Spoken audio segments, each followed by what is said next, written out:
door. I kick you out the door.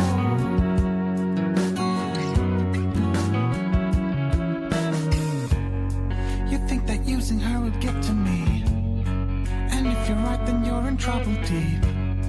Cause I won't break, now I know I don't weep. And you're in trouble deep. I don't wanna hear no more. There are certain things I won't ignore. I really think you need to go before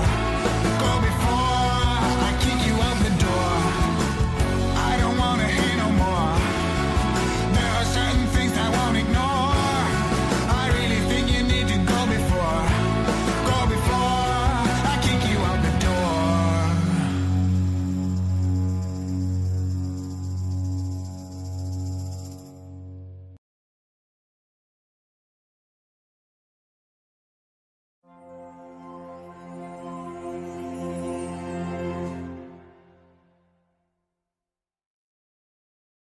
Right, of course. They are special.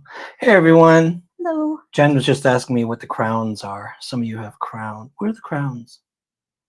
Where are the crowns? You don't know? No, I don't know what the crowns are. Hey, everyone. So, hey, Eve and Rock and Robin are mods. Hello. Thank you. Rain Dancer 1980, I will mod you if you come in tonight. You were mod before. We'll mod you again. Hey, Mama. Mama, I'm so sorry. Obviously, I didn't grow up here. Hey, I, Lori Lemon, Genevieve, Lake 17. Maltese Cross. Twister, good to see you. Mary Stevens, Angel Wings. Geno Eve. Mary Wagner. Oh, who chats more? So crowns are who chats more. Thank you, Angel Wings. Okay. That's what that is. Gotcha. We may or may not have some guests tonight. Kiva, I'm curious. I was curious. I think it's who chats more. So that's what that is. Good to know. Thank you for chatting. We may have members. Hey, Detective Mom, good to see you. Ricardo Hill. We may have some guests, Layla's search team members, a couple of them, who were with us when this event took place, when this thing we're going to talk about tonight took place.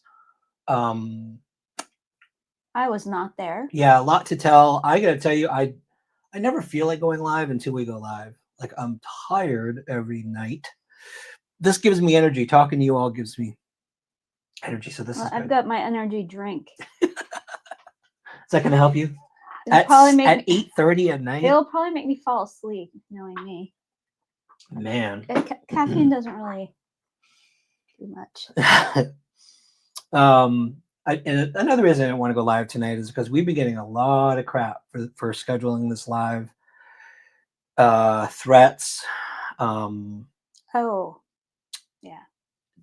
The original title of this live was we interviewed we interviewed Kingsport PD's prime suspect in Layla Santanello case. This is what we learned. Bad idea, because Kingsport reached out to someone who we know and started asking questions, and I'm like, we don't know if that's their prime suspect. We suspected. I put that on there because we suspected, we theorized, it's our theory that this person is one of the suspects, one of the top ones. It was our theory. It was our theory. Yeah, thank you. And it is, a lot comes from a couple of the Layla search team members. One of them is an amazing researcher, unbelievable researcher. And, they've let us embed with them on various searches, like at the abandoned property. Embed is when you, not in bed, embed. When you embed with a search team, going with them as journalists. Ignore me. Wow. Yeah. So we, a lot of the information, a lot of the names we've heard came from a lot of that research, and this person was at the top of the list for us, for the team. And it drove a lot of, I know she is funny. It drove a lot of the where we decided to search, and it drove most of the searches, the locations we went to or wanted to go to or were planning to go to. And then a person reached out to me who knows this guy and said, "Hey, I know him. I'm friends. We're acquaintances." He reached out to me and was telling his story. He's been apparently letting a lot of people know his story. I think he's under a lot of pressure right now, and he's obviously claiming innocence and that he's not involved in Layla Santanello's what happened to Layla. Of course, none of us believed it, obviously, and especially one of Layla's search team members, was very skeptical. Doesn't believe most people actually until she gets hard evidence, hard proof that what they're saying is true. Usually, she suspects they're lying. Everyone on this side in this team really thought this is just BS. But he was willing to talk. He wanted to talk. He actually wanted to talk to Layla's mom, Jennifer.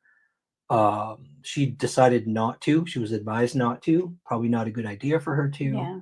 So we just decided we were going to go and talk to this guy. I was a little nervous because if you look at, I looked at pictures of him, his social media profile, like most of the people in this case, in Layla's case, who are in the drug scene, they look scary. Like they are scary looking dudes. They're just tattooed up. All of them, and they look scary. This guy looked especially scary, and I was hearing from everyone I talked to about him. He's dangerous. Be careful. If you meet him in person, be careful. And so, getting reached out to by like Kingsport PD, not reached out to, but knowing Kingsport PD had a problem with some friggin' video I'm doing talking about our speculations, and just as a citizen and a journalist sitting down with someone and talking to them, them having a problem with, like, I think we still live in a free country. I'm not. We do, right? Last thing I checked, but I mean it's changing rapidly. Blew my mind. And one thing you guys don't understand about Kingsport, number one, they might understand. Maybe you do if you live in Kingsport. I live in Kingsport. We live in in Kingsport. We live a little bit outside of Kingsport, but we were very familiar with their neighbors. This is all Tri-Cities. Yeah, we live in Gray, which is like right on the in between Kingsport and Johnson City. But there was a YouTuber in Kingsport who, I don't know why people do this. Have you guys heard of the First Amendment auditors? They literally will audit the activities of the police. That's a YouTube channel. They will video police doing their job in public, which is perfectly legal. Constitution protects it, but they push the boundaries. And that's a YouTube channel. That's a YouTube channel. A YouTube Kingsport YouTuber was doing this for a long time and just antagonizing the police. But how do they go about doing that? If I wanted to be a First Amendment auditor, most of we can see our neighbors kind of in this community. Yeah, I think. I mean, we have like 3. Pretty spread. It's pretty spread out. Oh no, we live in a nice spot where you can't really access our property other than a strip of land, so it's easy to know when people are coming. It's kind of nice. Right. It feels really safe. Here's what happened to that guy, one of the First Amendment auditors. These people on YouTube who do this, I watch them all the time. I think it's fascinating. I would never do it because I don't like antagonizing police. I think it's a stupid idea to antagonize police, but they are auditing the freedom to do this. Yeah. Sierra's here. Hey, Sierra. Hi, Sierra. Howdy. Hey. Hi.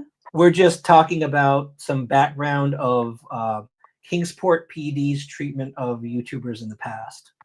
So I told everyone how they complained about this live to someone ahead of time. I don't know if I told you that. I think I told you that. Yeah. Yeah. Thank you, Mary. So this YouTuber, let me share my screen. Here's the story. This was actually this year. The trial's still going on. This is how insane this is. Mhm. A lawsuit filed against the city of Kingsport and the Kingsport Police Department claims officers retaliated against a local YouTuber who posted videos online criticizing their behavior. All he did was criticize their behavior. Sorry, I don't Okay. mean to laugh. It's just, I mean, come on. The complaint filed in 2023 and still moving through the litigation process came after an incident in 2022, like 3 years ago, Mhm. where YouTuber Joshua Gibbons was arrested by Kingsport police officers and his home was raided. Okay, I'm freaked out right now. Sorry, Right. but a car just drove in. Yeah, right. Our neighbors aren't here, and the car just drove in. Sorry. So I'll shut up now. I know. you would, oh man, that dog. No. You would think, yeah, we're gonna Excuse shut the me. door. You would think, yeah, you know they're listening and watching. You would think this guy was a criminal, like did something horrible to have his home raided, obviously a suspect for something. Let's take a look at what he did. It argues, the case argues that officers violated Gibbons' First and Fourth Amendment rights by retaliating against him. The complaint states that Gibbons had posted 2 videos involving Kingsport officers. One showing an officer. Can you guys hear me, or is the dog like overrunning my voice? Close the door.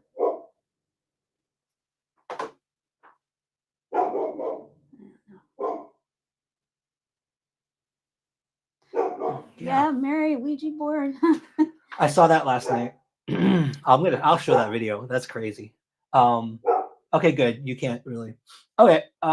So Gibbons had posted 2 videos involving Kingsport officers. One showing an officer giving Gibbons the middle finger. The officer gave him the middle finger while he was recording. And another showing a police car speeding into Pals without lights or sirens. Probably not allowed. But, So mature.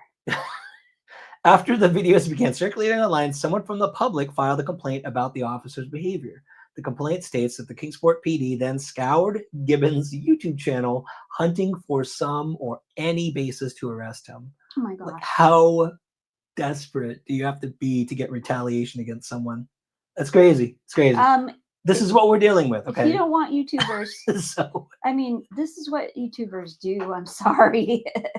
the Kingsport PD later charged Gibbons with speeding and unlawful use of a cell phone while driving. By the way, my cell phone's always in the case, and my camera's always in a clip. Just saying. So is your gun. So is my gun, yes, which I have a permit for, by the way.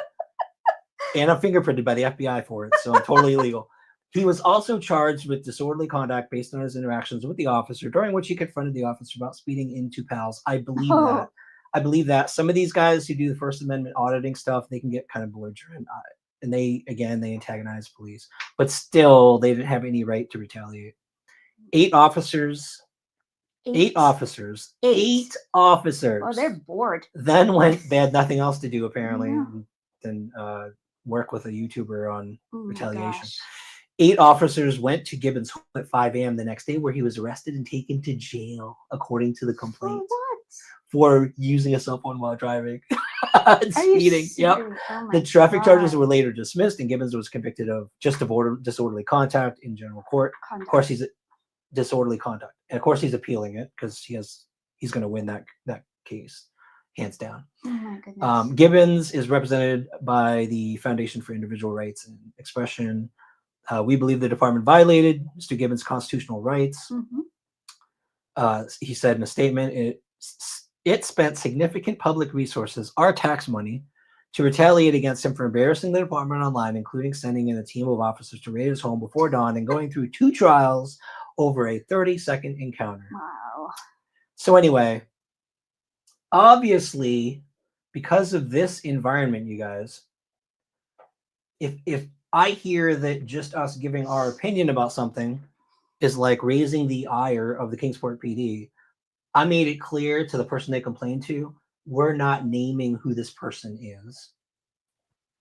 What we're talking about is our work trying to find answers, because up until now, we've been using the suspicion that this person was a top suspect to try to choose locations. Sierra, who's here right now with us, who's on the Layla search team. I think Jessica might be coming later. I hope so. Jessica couldn't make it. Okay. Yeah, she couldn't make it. I guess she's not feeling good. Me and her, I ended up having to go to urgent care this morning. Oh no. You okay? I crumbled my foot, so. Oh no. Oh my God. What happened? I fell. I tried to do a good deed at my friend's house, and on the way back, I guess somehow I slipped and I crushed the cartilage in my ankle, broke my toe, That's busted my knee. And I ain't gonna lie, I've been so mad because I went to the doctor. And do you know that even if you break your leg or your foot or anything, you have to pay for crutches now? What? Oh my gosh. Yeah. Are you serious? And I bet if it's from the hospital, you have to pay like $300-$400 for crutches. At urgent care, they were like, well, if you want crutches, you have to pay us $60 cash right now. $60. You can buy them in Goodwill or something. I mean, Walmart, I think, might sell them. That's just crazy. Yeah, I think they do. Alien dance. Yeah, I was like, y'all can keep your crutches. Gosh, that's crazy. Thank you, April. So, yeah, we let the person they complained to know. We're not planning on naming names. I'm not going to say who threatened me because it's someone who is constantly threatening us. The family knows them. There's stuff, there's drama, and this person is constantly telling me, if you go live on this, I'm going to come to Kingsport, and like threatening me, which I don't know. Maybe he thought the same thing, that we're going to be naming this person who apparently maybe he believes is guilty or something. I don't know. I'm going to make it clear, we're not naming anybody. What we want to talk about, there's the most important reason I wanted to talk about this topic was because some of the things, and Sierra will remember this, some of the things he told us was how the community and the impact on him being a suspect, being treated as a suspect, whether it's police interrogations, whether it's community treating him a certain way, because word spreads. His name, I'm not going to say his name, but his name had popped up, just slightly popped up. Like, if you didn't know where to look, you won't know where to look. But there are a couple, one in particular, should I say what she is? Because that'll give it away. Yeah, honestly, I think the best route to go about this in general is just to say this. The fact that people need to realize the magnitude. Like, I understand people hear stories. I understand people have hearsay. What people don't understand is when, if you really don't know it factual or somebody that's reliable, how much it can affect those people, and it's not just this specific person either. Yeah. I've dealt with it a lot because a lot of people come to me with their stories and I listen to them all. Yeah. But there's some that, there's been a lot of names thrown out because of this incident. And I mean, I've had a couple of them literally talk about committing, Yeah. Yeah. And I've heard plenty talk about, turning themselves in and not knowing what to do, that people are calling them out their names.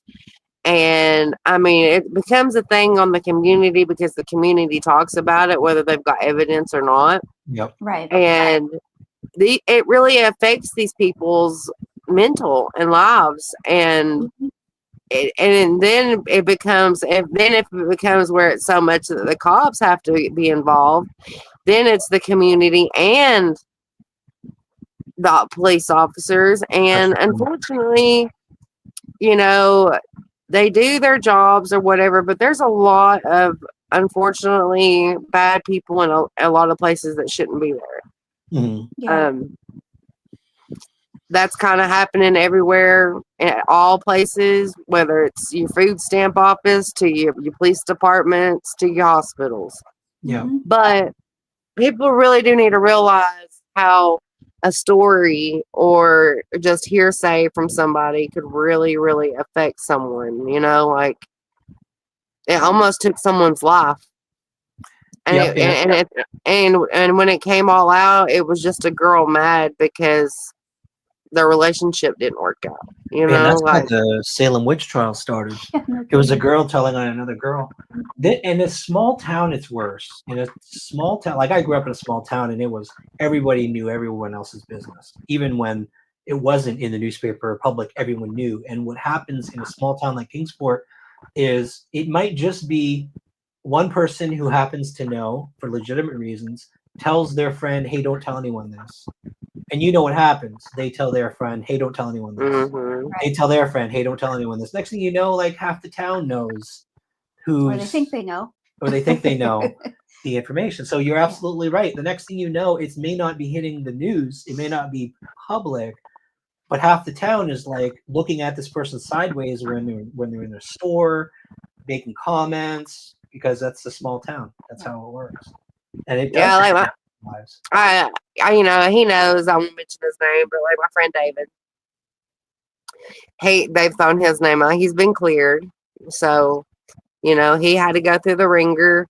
But I mean, he literally had admitted himself and everything because people's had started throwing his name out there a lot, and I guess because he was known in that kind of world, Yeah. you know, people really Yeah. was, and then of course somebody mentioned it into a comment or in a group chat or something like that, and then it just spreads like wildfire, and you know, it's really unfortunate because not everybody's guilty. There's so many of these people and names that they've mentioned, and I truly don't believe they have any involvement at all Yeah, whatsoever. half the problem is too, if you already have a background, if you already have criminal records, Right. who's going to believe you at that point? Right.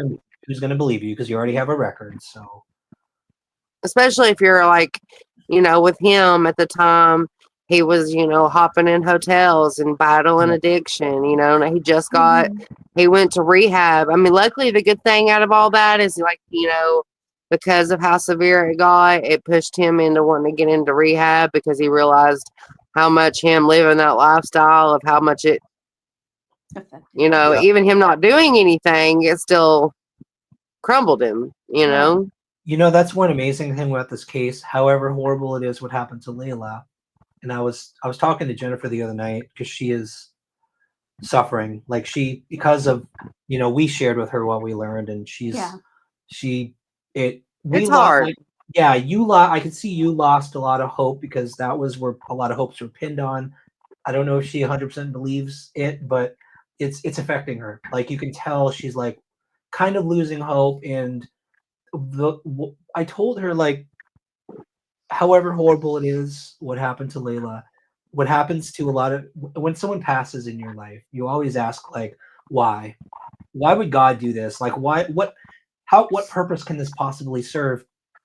But I've talked to girls who knew Layla, who were in that world, who had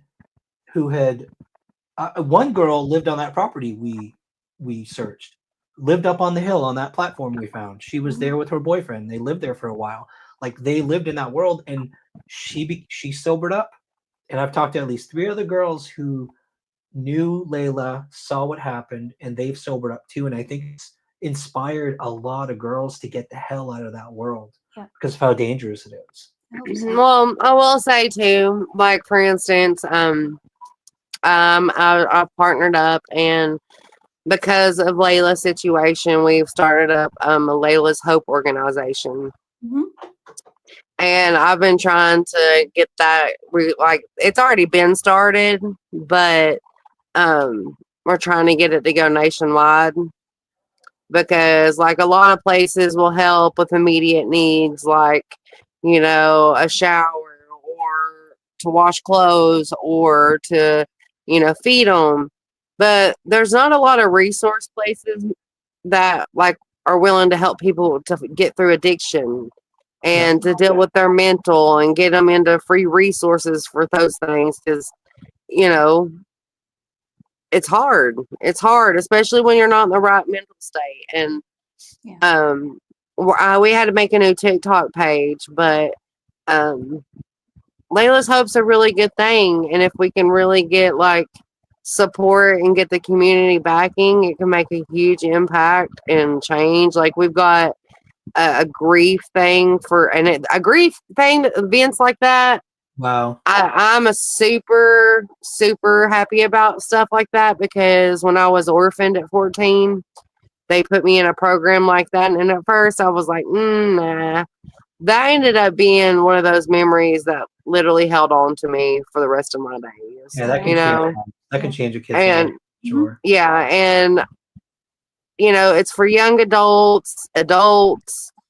We've helped a lot of people already. We were trying to do like a school drive to help low income families with school supplies. We got some events coming up. I just did a giveaway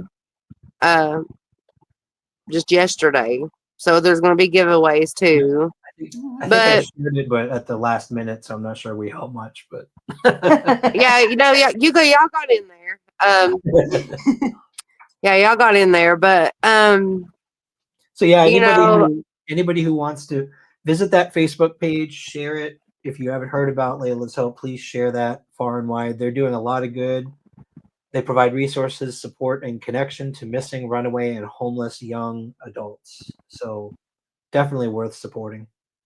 Yeah, I really want to try to turn it around because until I can find Layla, which I'm still not going to stop looking, until I find her, I just feel like I want to do something actually good to put back into the community to maybe save somebody to not end up in Layla's position. Yeah. And I'd really like to be able to talk about the differences and help make changes with, victim advocacy and too with our police department. I think it's very upsetting about what's been going on because y'all take in like me. You get all kinds of different, people come to you because we ask them to, and all we're doing is trying to do the good deed of relaying the information, or relaying the information to them. Yes. To their benefit, to the Kingsport PD's benefit. I mean, you guys were at one point when we weren't there. You guys found bones on that abandoned property. And you reported it to I think it was Kingsport PD that you reported it to, wasn't it? Yeah. Yeah, and they responded. I mean, they did a small scale search and checked it out. I understand. So they did. Yeah, they did go check the bones, and I think what it is, honestly, I can kind of with their aspect, if they get a tip, they have to follow through. So I'm sure when it's a bunch of tips, that's just nonsense that, they get tired of running bogus leads. And I understand that, but we can only give them what we're getting. Right. Yeah. You don't know if it's bogus. I mean, could be good. Yeah. Because one of these days it might not be bogus. Exactly. Right.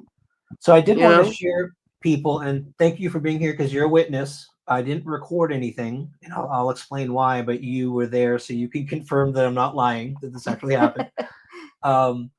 What happened, you guys, is, and I'm telling the story because I want to share a little bit of what he shared, again, without giving his identity, but some of the stories he told that I think is important, backs up what Sierra and I are saying about how it impacts your life, being in these shoes he is in still. We started... again, I got contacted by someone who knew him, said he's willing to talk. Jennifer originally was going to come. She backed out. She was advised to back out. As a journalist, as a free citizen, I'm like, I'm still talking to this guy. Sierra wanted to come. A couple other members of the team wanted to come. Sierra didn't believe him from the beginning. She wanted to look him in the eyes and listen. Suspecting, correct me if I'm wrong, but you suspected he was a BS artist who was just going to talk shit and try to convince us. Right. Yeah. So going yeah. So we staged a little bit before going into the restaurant. I'm not going to say where we were, but we were up on a hill. And I'll tell you, the Kingsport PD did no attempt to hide themselves. There were two cruisers that drove right by us real slowly in the parking lot up there. And they pulled over up next to the hill, the cliff overlooking the restaurant, and these two guys get out of the police car and they take out binoculars. We were laughing. We were like, what? And we were. It was crazy, and they were just looking over. They were like watching the parking lot. I don't know. I don't know if they were watching for us to go, or looking for this guy, but it was surreal. And now, if I was a bad YouTuber, this was a viral opportunity Of for a course. bad YouTuber. I could take It out re- my camera and recorded these guys like I Recording wanted you. to so bad. That would have gone viral, but I didn't. So Kingsport PD, I'm not one of those types of YouTubers. Just saying, I didn't take that opportunity to film you all and laugh. Really, we swear we're I not didn't record that it. I didn't record it. So anyway, they eventually left. We were a team. No, they didn't actually. No, pause. They did not leave. Well, no, they didn't They- leave the area, but they left. The Yeah. yeah. Yeah, I was about to say. We were told. So there were 6 of us, and we, in teams of 2, went down to 4 of us were going to be just customers. 4 of our team, just security reasons. If something went down, something went bad, there's 6 of us there.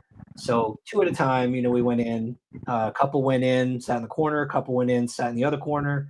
And then Sierra and I made our way down. And we were told when our team went down, there were additional cop cars parked at the restaurant as well. So they were swarming everywhere. Like the cops were and it was all Kingsport PD. SWAT team. We were expecting a SWAT team. Like one of the team members told me after, he was like, I was waiting for the whole place to get raided at one point. And we were just going to sit down with someone, with a citizen. It was so weird. So Sierra and I eventually show up. We see the guy pull in. He's hesitating. So we're just going to go sit and wait for him to come in. So we go sit down. And when I walk in first, and I see 2 of our team members in the corner. I go near them and I go behind them. And in the other corner, there's these other 2 guys. And they both had those, how a lot of cops like to get those sleeve tattoos, makes them, I don't know, looks tough or whatever. A lot of them have those sleeve tattoos. And these guys had the sleeve tattoos, trying to act natural. And they were just dressed unlike those 2 guys are obviously cops too. Sitting there in the corner, pretending to just be hanging out, talking. I didn't know for sure until later. I got confirmation that they were absolutely cops. But we sat down in between our team and then those 2 guys. Just crazy. I'm sorry. And then this guy came in. I got confirmation from one of the team members who works for a organization in town, who served these 2 guys, and she saw them in the corner. Mm-hmm. She's like, she recognized them, like she knows they're cops. She knows who they are. So we got confirmation they were cops. And so this guy sits down across from us with his girlfriend or a girl. I don't know if she was his girlfriend. And we started talking. Now I saw him walk in. He sat at the bar, and like most of these guys in this world, tattoos all over the place. And I'm like, yeah, it looks creepy, looks freaky as heck. I was kind of like a little nervous, but I nodded him over, and he came over, sat down. And for me, he started talking. The moment he started talking, that whole facade, and you probably are more familiar with this, Sierra, than I wasn't part of that world ever. And so I'm sorry, I do often mistakenly judge people based on how they look, how they're if they have tattoos everywhere. Yeah, Like our daughter. I judge them. She doesn't have a whole ton, but yeah, I do, and I shouldn't. But when he started talking, I'm like, within 5 minutes, like, this isn't a scary dude. This isn't even a mean dude. He was just started honestly begging for his life, like begging, like, I don't know anything about this. I didn't have anything to do with this. Telling his story. And I'll share, you can share what your thoughts, Sierra. There's a couple things that stuck out to me that he said. The one thing was that his experience in public, like one woman had literally like pulled out her phone, started filming and calling him a murderer. That was one thing. Which reveals the fact that word spreads, whether it's public or not already. It's known throughout town, and he's facing this from word of mouth. And the other thing, so as he was talking, as he started telling his story, I was asking a lot of questions. We were trying to get, honestly, we were thinking he knew a location to search, and we were just digging and digging and digging for just we won't. Oh, this is before that, what happened was I was going to record the conversation. And the reason I was going to record the conversation was not so much, it was kind of for Jennifer, but it was mostly for, I had promised her that my recording would go to the detective. When I saw the cops swarming everywhere, I'm like, this is being recorded. Like, what's the point? Yeah, What's the point of there's no recording point. this? At the time, I did not know that allegedly TBI didn't know about the PD's operation. No, jeez. And I don't know if they found out what was said. I probably should have recorded it and sent it to TBI, but I didn't, unfortunately. But that's why I didn't record, and I don't have a recording. So I have Sierra here to confirm that this all actually happened. So, Oh yeah. Oh yeah, it definitely all happened. Yeah. So It was a tough pill, or it was a tough pill for me to swallow that day. I will get to that, and I want to ask you about that too, because like I said, as he was talking and we're digging for location, it became clear within 10, 15 minutes, 20 minutes, I started to be convinced he didn't know anything, didn't know any location. He came across as it was the turnaround in my head from this guy is dangerous and evil and scary to he's one of the nicest guys I've ever talked to. It blew my mind. Like, he is a nice guy. I would sit down. I'd go visit him at his house right now. I wouldn't be afraid at all to just sit and chat. He was that nice of a guy, which blew my mind from everything I ever heard. But he was saying he gets that a lot. Like, a lot of people, if they've never met him, are terrified of him. They think he's dangerous. They think he's scary. The moment they talk to him, it just flips around, and they realize he's not. So I was convinced before Sierra, I'm sure, that this is a lost cause. This is a dead end. We're going to have to start looking somewhere else. And then I noticed Sierra. Sierra, the cynic, the one who did not believe he would ever tell the truth, was sitting there. And I mean, I saw you start tearing up. Like, you were getting upset at a certain point as he was talking. Do you mind sharing some of that, of why it was bothering you so much, realizing that? Well, because I've walked a lot of circles of life. I've dealt with a lot of different people. I've seen psychopaths. I've seen narcissists. I've seen all the above. When it comes to bad experiences in life, I'm a pro at it, unfortunately. And when I was talking to him, like, I kept trying to read his body, just everything. Mm-hmm. And like, when he spoke to me, I know he was genuinely speaking to me. You know what I'm saying? And for that to be the case, because you know, like, some of the things that was said was things that most people would never admit to anyone, especially to a complete stranger, you know? So, and that was crazy. Yeah, he still was that way and was very honest about all that. Yeah. But, like, it just really hit that, like, this is, you know, like I said, my whole goal, I fixate on wanting to find Layla and bring her home and give her peace. The thought of just not knowing where she's at, or if she's surrounded in a horrible area around trash or whatever the case may be, I can't handle that. Yeah. So I just want to find her. So then when we think that, you know, we're getting so close and we're following this trail and we spent so much time on it, and for me to realize, like, oh, wait a minute, you know, here's a whole genuine moment that's like, it's a dead end, you know, making me see otherwise. But I would not take that day back for anything, because, you know, one door closes, but it opens other doors. We learned other great things that day, I think, in art. I mean, I think you could agree with me with that. Yep, 100%. But I do agree with the whole, they did not make it seem unnoticeable. Even, I don't know if you noticed it too, but they also went to the store across the way and had their binoculars out there. So a few other things happened. One of our so they done that at 3 different places and had ones inside. The other thing, so yeah, But that's the thing with that. It's like, if y'all are working a case, y'all both should be in communication and y'all should both be on the same right. game plan. Like, even with us as searchers, when we go out, we make a game plan and we stay to it, Yeah. But people really just need to realize the impact it takes and makes. Like, it doesn't matter, even if your best friend tells you a story about someone, don't ever automatically take it for that word. Even if you feel like you can trust that person.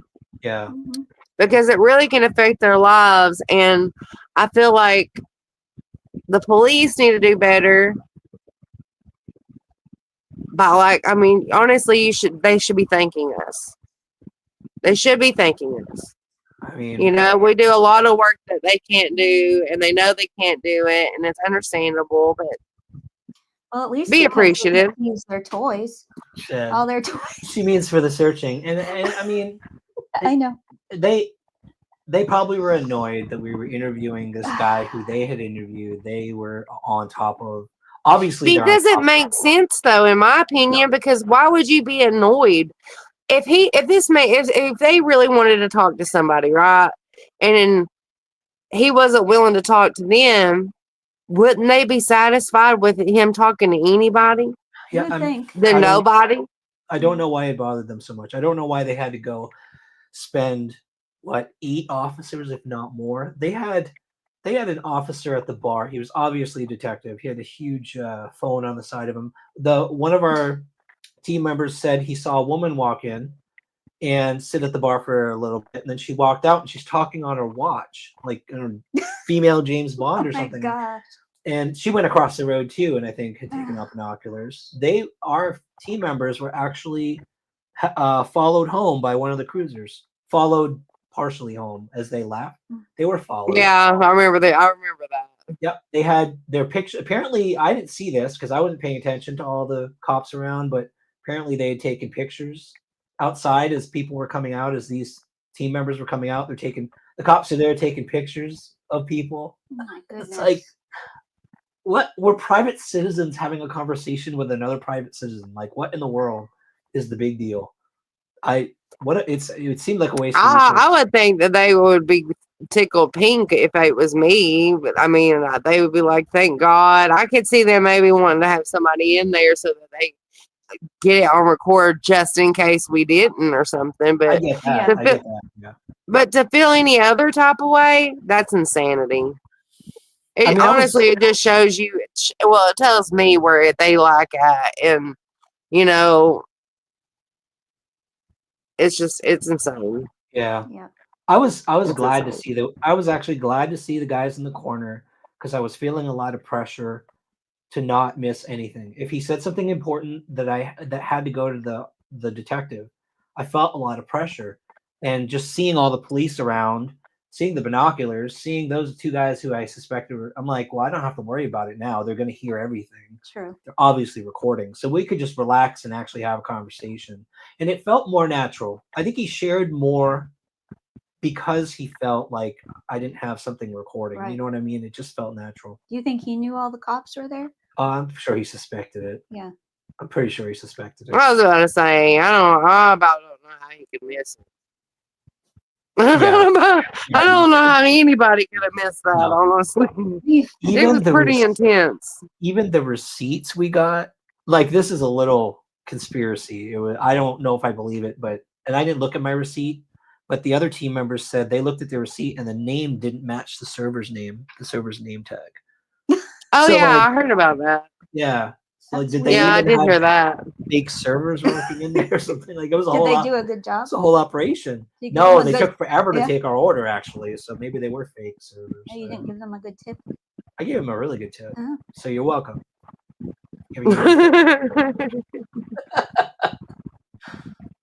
Not the kind of tip they wanted, though. Yeah, it was surreal and it was sad. It was definitely sad after.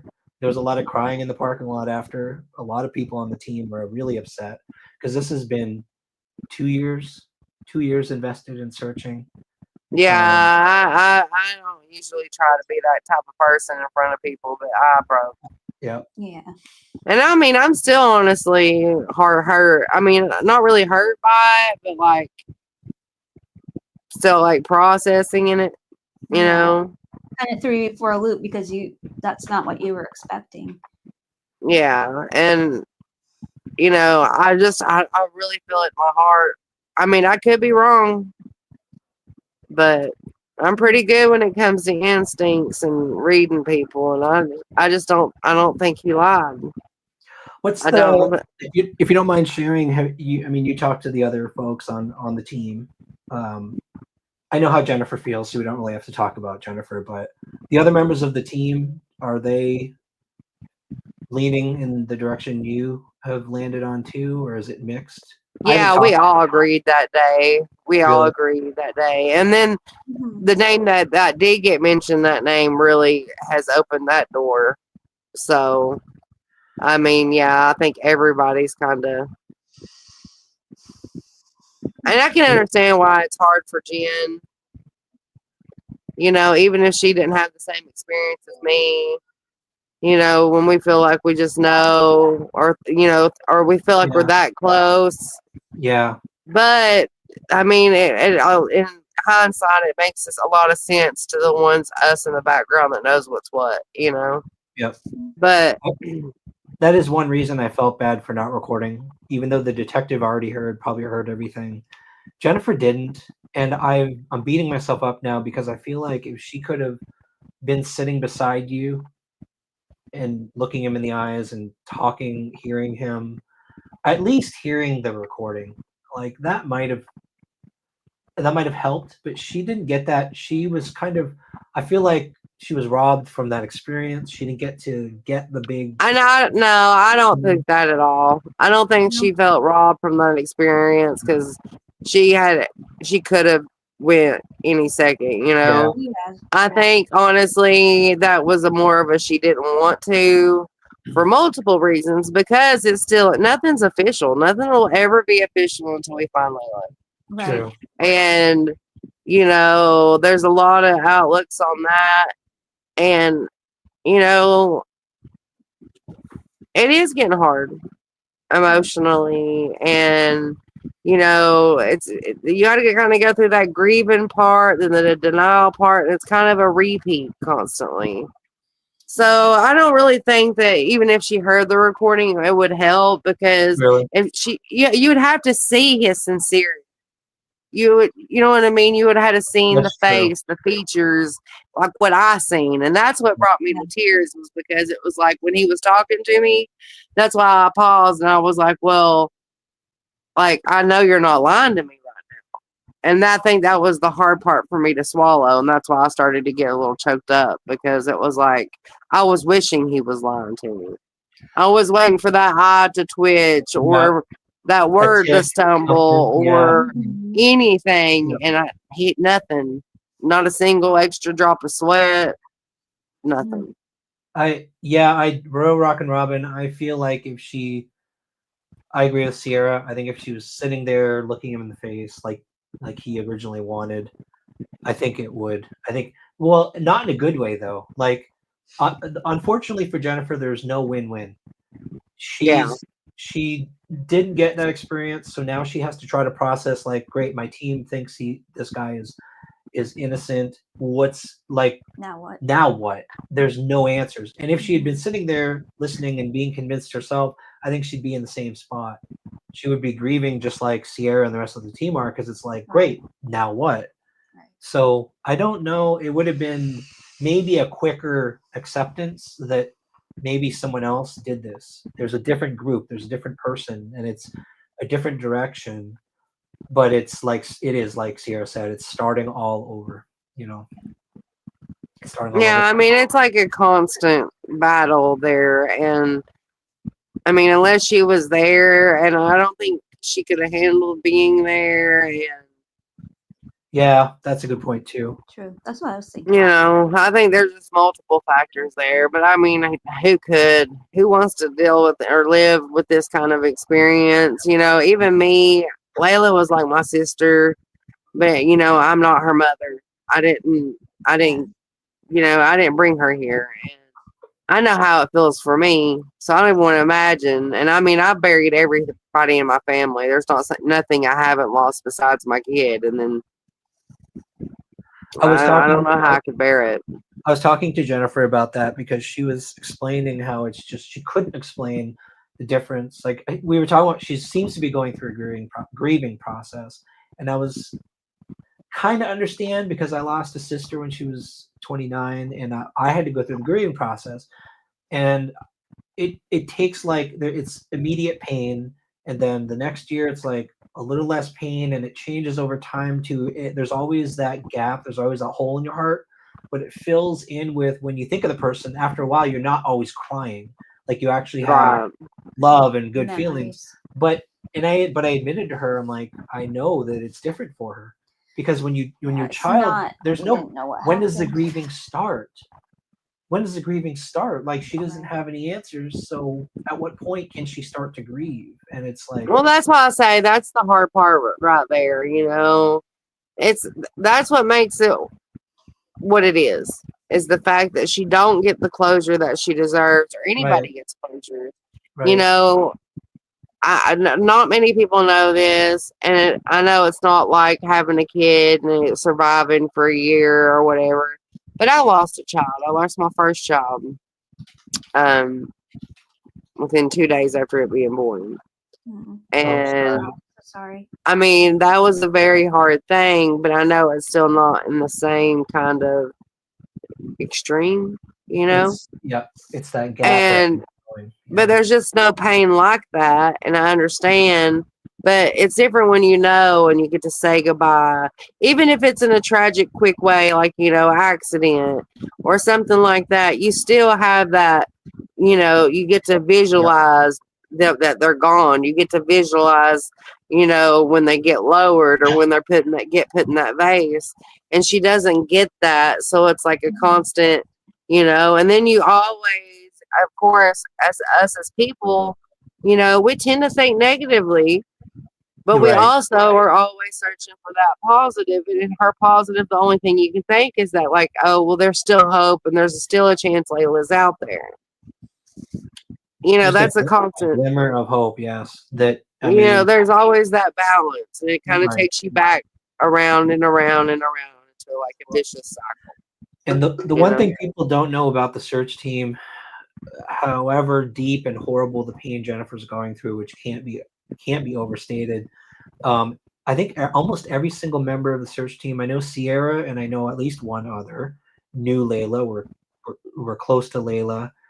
They're all going through their own shit. Like while the searching is going on, trying to get out there and searching, they're having to work, they're having to find work, they're having to struggle financially. Some of them, like they have real life issues to deal with, as well as trying to find their friend. And that to me is like a double whammy of just like that feeling of when it feels hopeless, it just makes it worse because of all that effort and all that work and all that time in addition to real life that you're dealing with for 2 years. And it's like the thought of starting over and doing that again, I can't even imagine. Yeah, I was gonna say, I think that's another reason because honestly, after that, man, it was 2 hard days afterwards because of that too. Because, gosh, a lot of the stuff was still beneficial. Don't get me wrong, and it wasn't all because of that.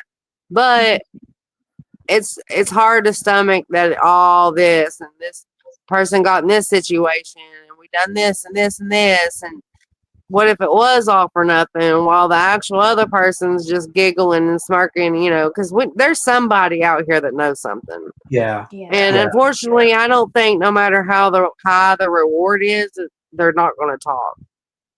I feel like that's why the mission needs to be, where the law changes, like this law about fentanyl. Because she could have, if, for instance, which is a theory, if she did overdose, because that's one of the theories, who can say exactly what it was? Yeah. And it could have been something that somebody could have reported and really not got in trouble, could have got, praised for, and she could have gotten saved. But because of that law, people automatically go to that one specific thing, and it doesn't matter, It is a common, very common scenario in the state of Tennessee, or any state that has that law, where if you provided someone with drugs and they overdose, you can be held under, is it a murder charge? Essentially, you can be charged with murder. Yeah, it's like, I want to say second. Is it second degree? So they can't Manslaughter. normally, if you come across, okay, I'm not sure if I'm not going to say something I'm not actually sure if it's true. If you cause a car accident and then you save the person's life who you injured, is that Good Samaritan law? Like, are you protected from? I'm not sure I actually. don't know. But there is a Good Samaritan law that protects you from helping people. But in the case where there's an overdose, especially if you're the person who provided the drugs to them, there is no Good Samaritan. Like, saving them, you're not going to get any thank you. Well, actually,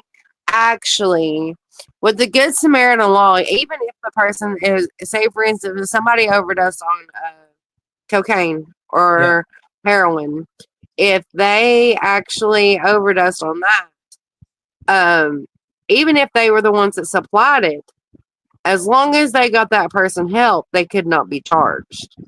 Oh, okay. It's only if they overdose on fentanyl.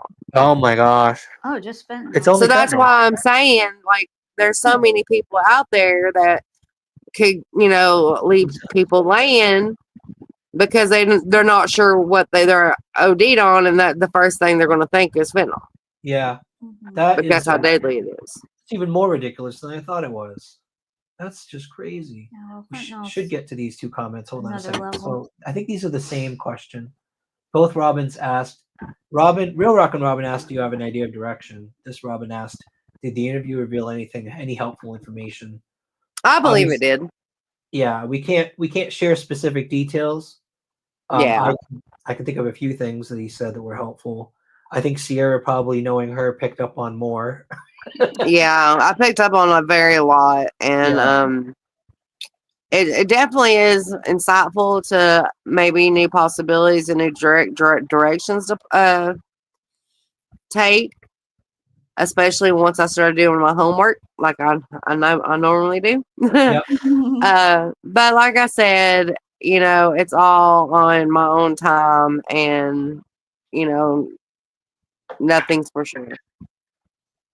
Not only that, but at this point, it boils down to you actually having the time and the energy, and the other team members having the time and the energy to continue to go out there and is everyone on the same page? Like, no one's giving up. Everyone wants to go out and keep searching. No, actually, that's what I've been talking about. That's why I reached when I said talk to you the other day about how I think I don't really want to have Jen. I don't really want to. Right now, Jen needs a break. Yeah, she does. Mhm. Yeah. So I feel like, us, the main people, I think we need to start making a game plan for our next steps, and soon, because fall's coming, This time of year is amazing, Sierra. Like fall's coming. Yeah, I know, Jen will say stuff about resources, but we'll make it through. It's on us. It's been on us, and we're gonna keep going. I'm not going to stop searching. No. We'll keep providing as much as we can in resources. The biggest thing this time of year too that I can't wait for, not just this case, but like Summer's case too. I've been waiting to do a lot of areas droning because you can't see crap in June and August. But man, September and October, the drone is a miracle. Like, you can see down on the ground through all the trees. Wintertime's amazing, but so I'm looking forward to being able. I think fall's the best. Yeah. The best time. Me too. But I'm thinking about starting actually doing that in the next couple of days. I've been trying to revamp this Layla's Hope stuff, but I do want to start putting out, trying to get, some volunteers together, because it would be really nice to have some extra feet out there. But you know how hard it is. It's hard to get people to come out on their free day Yep. It's I don't know. People want to help. Unfortunately, most of the people we know that say they want to help and they would help. They live far away. Like Right. there are viewers who are from other states, and they're like, we can't, but we want to so bad. Locals, like, I'm sure they want to, but like you said, it's a weekend. They have families. They have things they want to do, and it is hard to get people. Yeah. Really hard to get people. This is a good question. Hold on a sec. Do you all know why it was reported Layla was seen at the marble slab, but later corrected that she was not there? I know that story, but you may know it better, Sierra. Do you want to answer that? Okay, so that was a slip up on their side. Some girl did call in and report that right when Layla's alert went out, there was a girl that was similar. Yeah. It was clear that it was not Layla. At first, and it was figured out pretty quickly. It doesn't take long for police to pull up footage and stuff like that. It was so fresh. It was asked not to be mentioned that was not the last known location. I don't know why. I don't know if they were trying to buy the time to like double check or triple check. But there for a little while, they wanted it not to be said, but then we definitely got the clear that no, that was not Layla at Marble Slab. Layla's last known location was when she asked for cigarettes at the warehouse outside of AmeriCorps. Right down the street on American Way, right? Yep. Yeah, that place. Shoot, I had a question in my head. Lost it. Happens to me all the time this time of night. So yeah, next steps are planning a search for Layla. Oh, I did want to ask you a question. This may be controversial. This may be slightly controversial, so answer the way however you want to. But I saw, so Trevor Lee had made a post of a billboard, and I guess Stephen, the detective, what's his name? The PI. I don't know. Stephen Fisher was asking people who were aware of anything to do with Holland's case to send him tips. Are you willing to share your opinion about whether people should send Stephen Fisher tips? You don't have to. If it's negative, we can just go. We'll take that as we well, I will say, I mean, Steve Fisher has done great with Holland and their family and their situation. With Layla, not so much. I did see that billboard for and that's great that he got her a billboard. He also, I will say, if I'm not mistaken, he had a connection, which was what helped us get a billboard for Layla. But I think our billboard for Layla was only it played for like 10 seconds 6 times a day for like 2 days. Yeah. That's personal preference for people. I don't work with him. I've never worked with him. I wouldn't call him with tips, personally. But that's teach your own. Everybody's got to find that out on themselves. Yeah, Fisher. So I don't have a positive or negative. I just know that at the beginning I was reaching out to him. For both cases, because when I'd find something, I call them up and I'm like, hey, you remember the homeless encampment? The very first search we ever went on was that homeless encampment, that little island in Kingsport. Oh, yeah, I remember. So when I found the tent, he was the first person I called because he was working with Holland's stepmom. And he seemed okay to me. He seemed like he appreciated my help. And he said anytime there's anything else that comes up to let him know. He had no interest in searching that area. And I guess Kingsport PD didn't have any interest either. But later, I started seeing those crazy posts he was making about Jennifer and about Tristan and like all of the drama. Like I was surprised a private investigator was getting involved with drama. Like usually they don't. I was about to say, I don't know if he was licensed. I know about the post you were talking about. That's why I say that everybody can do that at their own caution. Me, my opinion, no, because of that reason. Because whether he knew what was what for fact, this is not the a professional way to go about anything. I mean, attacking And the parents of a missing. I've never seen a PI. I don't know any other PI that, even if they suspect parents, that they would openly and publicly. YouTubers do that. They attack parents, but like a PI. and Yeah, that's kind of weird. and unfortunately, I found out that it was kind of it sounded to me. He made a post one day talking about like he wasn't going to be doing that kind of stuff anymore. Okay. And you know that I guess he was getting his information from an insider, and it kind of got caught, and it kind of became a problem. Oh. And since then, I mean, you know, if you ask him, he's not a part of Layla's case. That's why I thought it was kind of weird when the other side was mentioning that, because if you ask him, he says he doesn't work Layla's case. So he must have stopped at that point when he lost his. I don't know. Mhm. Anyway, Yeah. I'm curious if you have a thought about this. So Carolyn said, all I can say is you all need to go back to Michael Thompson and his brother. They are not telling you all the truth about anything, and Michael was selling Layla for what they were using. That's loaded and very controversial. Would you have any thoughts? I was about to say, it's a very situation with Michael.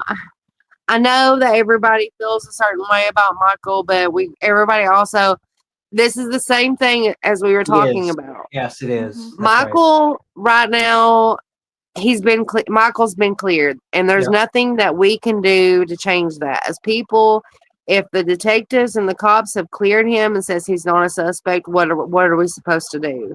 And if they've cleared him, I know people have feelings about it. I have my own feelings about it, but this boy was just in bad shape. Now think about it if he really had no involvement, Yeah. and how much people's put his name out there. I He's hear that all the already. time. Yeah. Now, he did make dumb mistakes, but he also paid for those dumb mistakes. And, you know, he's trying to save his life right now. You know, he's doing good. He's trying to stay on the right track.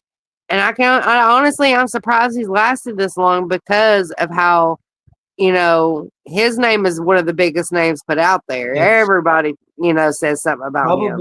Probably worse than the guy we were talking to. Like, I hear Michael all the time. So honestly, I know Michael had a big heart. I know that, you know, obviously he did not treat her the way he should have. I feel like Michael could probably lead to more answers and to more about who could have been involved, but I don't believe Michael was there that night, and that's somebody that's very close in this whole situation. Do you think he's been cooperative with police? Has he been cooperative? Do you have any idea? Yeah. Yes, he's answered questions. I mean, that's the reason why they've released him and cleared him as a suspect. Yeah. They wouldn't have cleared him. They ain't cleared nobody else. He's the only person that's been cleared. Okay. You know, so there's got to be some reason for it, I would think. I've questioned it myself. I feel like he may know more than he says. But, I mean, what can we do? Like I said, until we can find Layla, finding Layla's is what's going to give us answers. All right. Who is Michael's brother? I don't think he has a brother. I think they're talking about his cousin. Okay. And his name started. I know his name, and I honestly believe with the whole ransom thing that he got charged for, I think that was more of a family member's idea, because I have history with this family. I've known a lot of them for a long, long time. Okay. And I honestly feel like somebody kind of coerced him to do that. I got to tell you, for community rumors, that was the worst thing he could have ever done. Because what better way to convince the community that you're guilty than to send those messages? I know, but when you're a drug addict and you're that gone, you're not thinking. Think about all the stupid stuff people do. You know what I mean? Yeah. You know, it was a very, but because of that, it's hard to not believe that he doesn't have involvement. I understand why people feel the way they do. Yep. But it's just it's a hard line to walk there, because what if he really didn't? Imagine that having to carry that his whole life. And I mean, Yeah, he was with Layla a long time. He loved her. So losing Layla was hard for him, whether it was because of this or because of that or whatever. You know, it's hard. It's I'm, really I'm, hard. I'm hoping people are correct that he knows more than he's telling people. I'm hoping that's true because maybe the cops know everything he knows. Maybe he told them everything. All the people around Layla, all the people that were involved during that time period. Maybe the police know that and it's helping their case, even though the public doesn't. So we can hope that's the case, right? But I know that I will say they do their jobs. They do. I know that they, if somebody said something, I know they've launched searches. I know they've pulled a lot of people in and questioned them. I mean, I can do my detective work outside, but I can't do my detective work inside because I ain't a detective. But right. I feel like a lot of things, it's eventually going to come out. I think so Bit too. by bit, somewhere, somehow, something's going to slip. Like I said, when people talk, they talk. And maybe not all of it, but just like with our situation sitting down that day, I mean, a few little pieces got pulled out of there that's opened up way big doors, Yep. And it's not so much like we're not trying to interfere with anything the police is doing. All it does is it helps as community searchers who are just trying to volunteer to look around to find places to search. We're not hurting anybody. We're not going on private property. We're just searching. And I don't think that us talking to other people and getting information for our own search information interferes with anything the police are doing. Do you?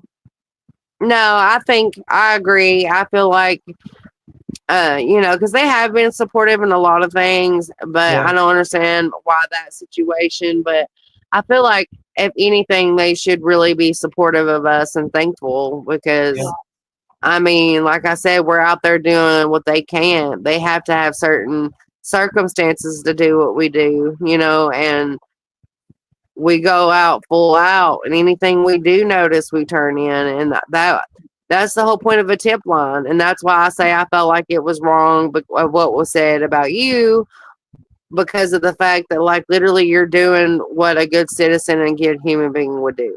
Thank you. There's nothing wrong in that. Yeah. I mean, my hat's off to you for it. It's just sad that that's the kind of response that you would get. Yeah. It's not like what's amazing. What makes me feel a little better, like it does make me feel bad knowing local law enforcement treats us like that. Like it does feel bad, but it makes me feel good when I go to other communities like Abingdon. I called the chief there about the case of the missing guy that you guys came to help us search for. He was so welcoming, and he's like, absolutely. I mean, if you want a community search, he was so welcoming. And the same was the case in North Carolina. Like a lot of the police departments in other communities are very welcoming of volunteers. Right. Whether you're a YouTuber or not, around here in the Tri-Cities, and maybe it's because of the Summer case, maybe all the drama from Summer case has caused so much. Actually, I think it has to do with, I don't know if you've like paid attention to like what's really been going on with the police system between Johnson City and Kingsport and Sullivan County. There's a lot of lawsuits. Sorry, go ahead. Continue. A lot of lawsuits are going on. They went back and forth going to court, finding that there was a lot of corrupt cops that was getting paid off. Like there's a lot of stuff that's also going on between these specific communities. I think that has a lot to do with it. Yeah, I try to avoid, and actually Carolyn is kind of making the point here. I try to avoid insinuating there's corruption, because when you start like saying corruption, I don't think the detective. I think when I posted the community post about the detective on Layla's case, I met him at the vigil last year. The dude showed up for the family. Like he stood there showed up for the family. I shook his hand. He seemed like a really nice guy to me, and he seemed like he wants to do the right thing for the family and he wants to find her. So I can't say, I'm not ever going to say Kingsport PD as a whole is like corrupt because I don't believe that. No, I But don't mean it like that. I mean it more as like there was some situations, but that wasn't here. That was in Johnson City, Washington right. County. Well, the Sean Williams thing. And I think now they're just kind of being more of a, more steady headed because of that. You know what I'm saying? Like I would absolutely keeping say it professional, I guess you Yeah. could say. Johnson City, unfortunately, was corrupt in a big way. Not the whole department, Yeah. but a whole lot of them, and that came out. That's what I'm saying. Like, I wouldn't say all of Kingsport PD is. No, absolutely not. There's some awesome ones. There is, but I will say there could be, just based on the fact that some of the things we're hearing, there could be one or two bad apples, allegedly. I'm not saying definitely, but I'm saying like it's certain things, places not getting searched, or I don't know, little things were like red flags where why aren't certain things happening? Why aren't certain people getting talked to? I think, and because of the money, that's the biggest thing for me is hearing about all of the money that changes hands between a lot of the groups that are really high up there that are selling the drugs. When there's that much money, you know how much cops get paid.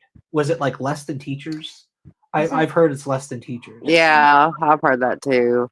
How tempting! I've would never it really be asked or been close enough to know, but yeah, I've heard that's the same. How tempting would it be for a young cop to be like they're handed a wad of $100 bills to look the other way?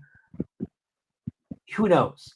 But this community, this community, Kingsport in particular, gives me the same feel as the Columbus, Georgia case of Ethan Boyd, where it's like the case seems to be dragging a little more slowly, a little less activity than normal would be normal in a case like this. And it just, I'm not saying that anybody is corrupt in the department. I'm just saying it makes you wonder. It just makes me wonder if it's because of that it's dragging. Well, like I said, I feel like a lot of it has to do with the fact that now they definitely stay on their toes because they don't want to be looked at as that. And the bad apple, that's everywhere. You're going to find a bad apple at school, doctors. Yeah. Anywhere that's going to happen regardless. There's just no fighting that. But I think a lot of it has to do with the fact too that like it's just like us. We can't run off something we don't have. And yes, they've got all these things, but at the same time, like where do you start at? Who do you look at? And I mean, I can only imagine how many that has to get picked up and questioned and what gets pulled and what twice with this one or that one. I can only imagine. I'm sure it is a nightmare for them, I can't imagine being a cop in Kingsport. Like, I could not imagine I wouldn't want to. being a cop in a town. Like, when we were looking for a place where in the Tri-Cities to live, when we moved down here to answer everyone's questions, we're not originally from here. I grew up in Maine, Jen did too. We moved Maine, southern Maine, lived in Connecticut, lived in Indiana, settled here in 2019, and we were looking for a place where in the Tri-Cities, what town we wanted to live in. All it took was one drive around Kingsport to decide that we don't want to live in Kingsport. There were people obviously tweaked out, walking up and down the street, walking across the street in the Dairy Queen. Yeah, it was like, it was crazy. Interesting. We're like, I don't know. But Kingsport, there are beautiful places in Kingsport. Don't get me wrong. Oh, yeah. If you live in Kingsport, we're not putting down Kingsport, but there are areas in Kingsport that are really scary, in my opinion. Well, that's why I say that's why we're really trying to amp up and get this program up and going, because that's the addiction. There's nothing here to do. There's nothing for kids, teenagers. Like, I've been talking to my friend about her teenage boys, even like there's nowhere for them to really go to, like, look, back when I was younger, they had Rascals, so you could at least go dance, or the skating ring. Like, they don't have no activities for the kids to do.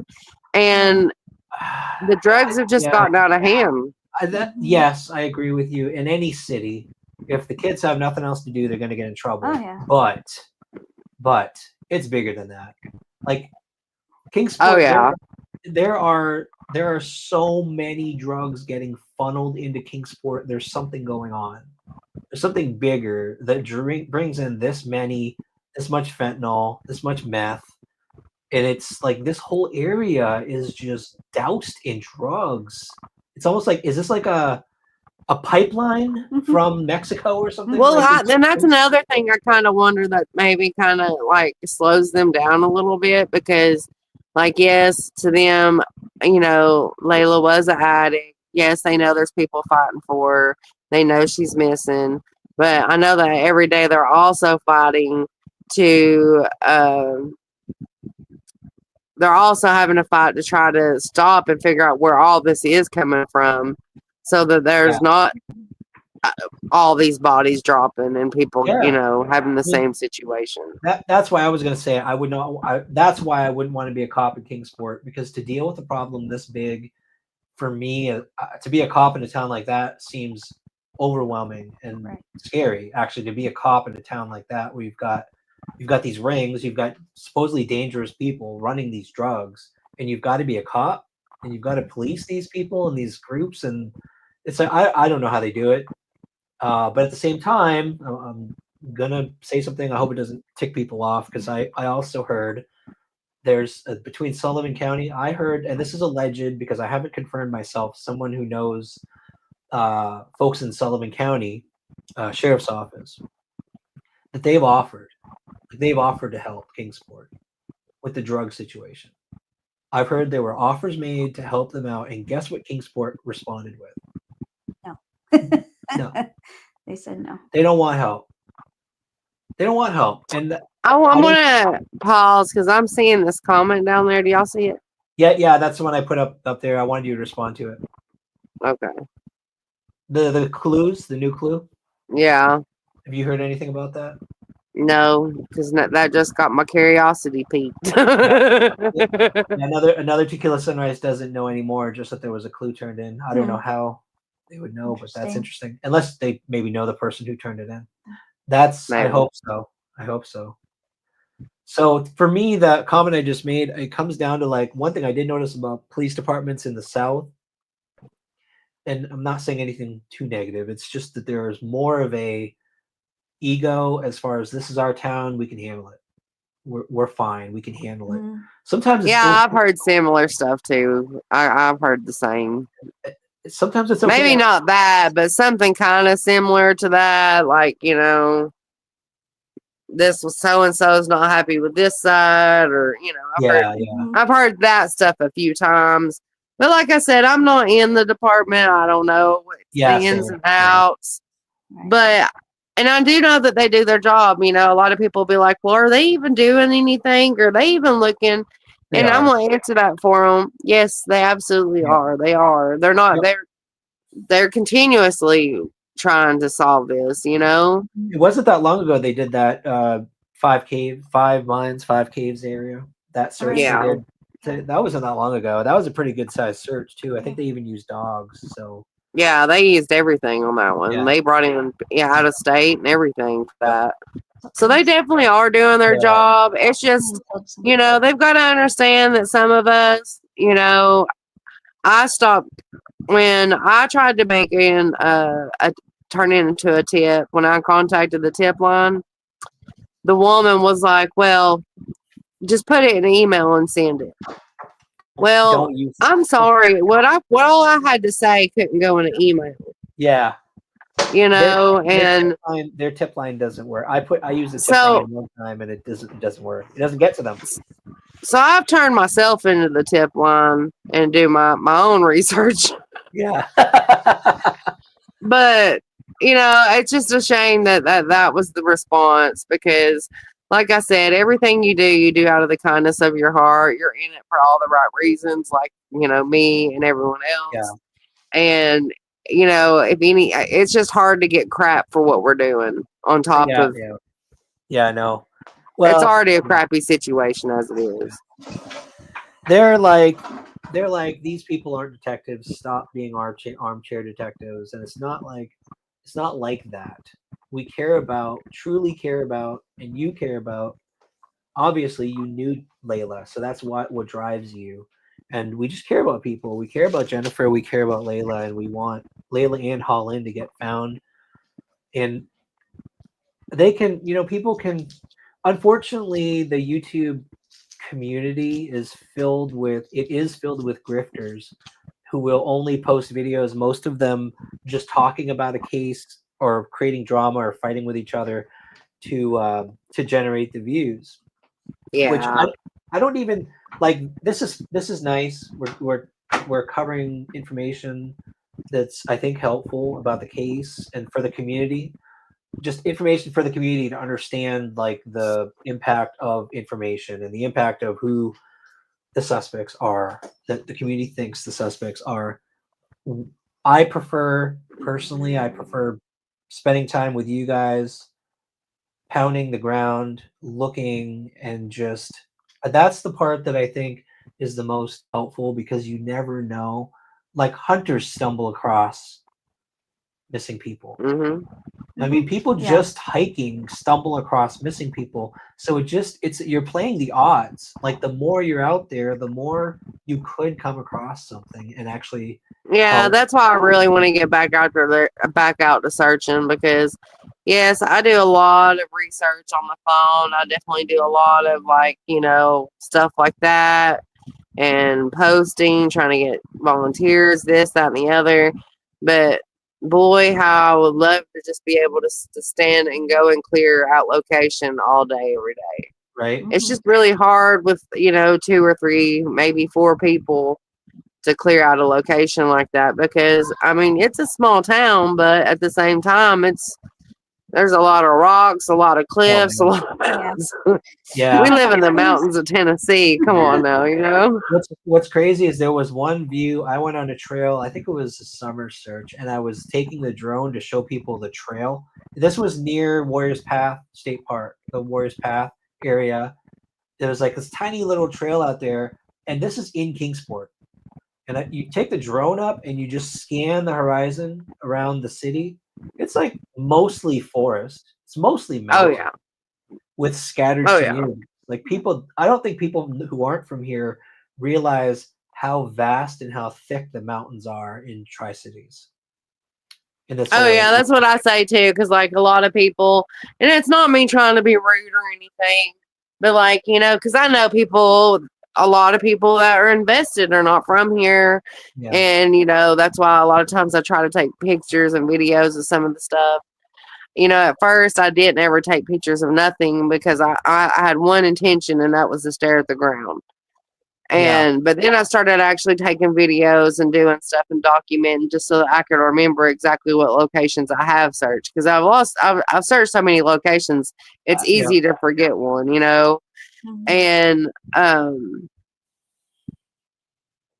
it's a constant thing with the search. Like And that was I know where to go, or I know where all the places I haven't gone. I know what places I can go. But if Yeah. I'm searching, and that's knocking out location after location after location. that was Because I know one she can't be far. I know they didn't take her out of state. If they did, it was just right across the line. Yeah, okay, I was gonna say because Virginia is like still on our list. yeah, That was one thing that jumped out at me when Jennifer was getting attacked a lot on TikTok.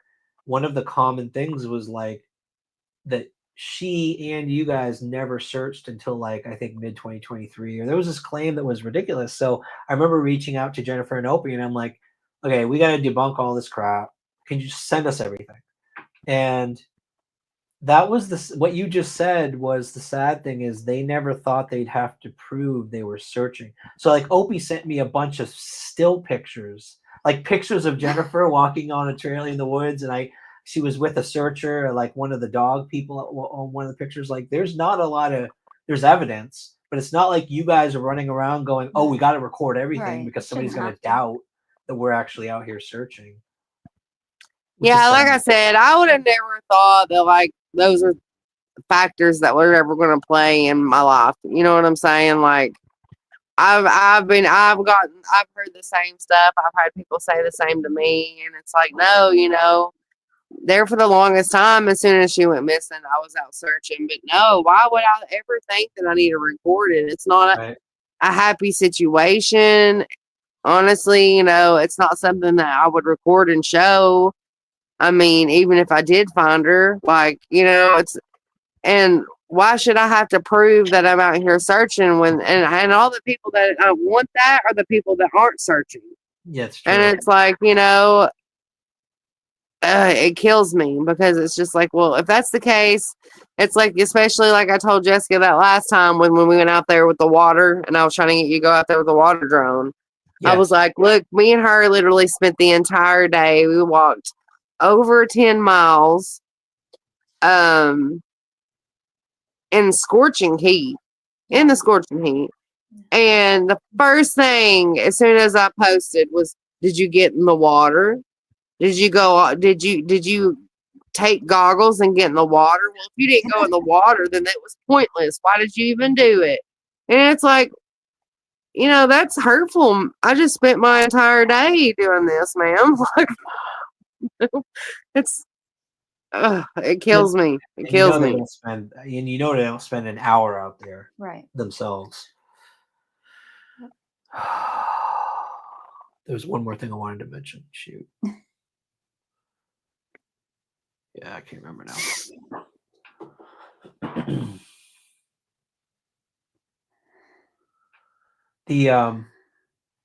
The locations, I think the next locations we're looking at, well, I guess we probably shouldn't talk about it, but I do know actually, after this live, I may text you something. There's something that was mentioned in Summer's case. Some of the folks that are not suspects, but just talking about the case mentioned an area. It mentioned an area that you're going to recognize from Layla's case. I don't know what it means, but that's the area. Actually, I think it's the prime area you said you wanted to search. So, oh, really? You raised that up in my mind. Like, I think that might be an important area to start with. Yeah. I was going to say, I have like 3, maybe 4 areas that I definitely want to get down on. The one is just so long, and yeah. But I'm going to probably start doing that in the next couple of days.